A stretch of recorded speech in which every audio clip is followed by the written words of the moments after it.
Buruko nkase muno mujyi wa Kigali nzanye ngira amafoto amashusho mwe namwe ngenda nkwereka wowe nkurikiye hano kuri John News TV nzanye ngira amafoto amashusho mwe ngenda nkwereka uburyo umujyi wa Kigali ugiye umeze bro.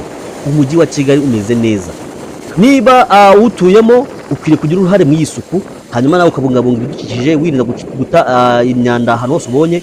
Hanyuma kugira ngo uyu mujyi wacu tubashe kuwubungabunga tugomba gufatanya twese, ntabwo bigomba guharirwa abantu bamwe gusa usanga abandi batabyitaho. Isuku igomba kuba intego kuri buri wese. Hanyuma kandi kubungabunga ibidukikije arizo ibingibi biba bidukikije y'amajaride nabyo ugomba kubimenya ko ari intego zacu.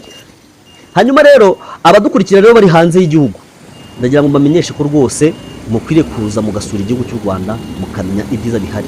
Hari amahirwe menshi igihugu cy'u Rwanda kigira gitanga ku bashoramari. Mukwiriye kuza mugashora imari yanyu mu gihugu kubera ko hari umutekano uhagije, imari yawe izabirinzwe ku buryo buhagije 100%. Hanyuma nawe ukore witeze imbere kandi ukirigida amafaranga. Nimuze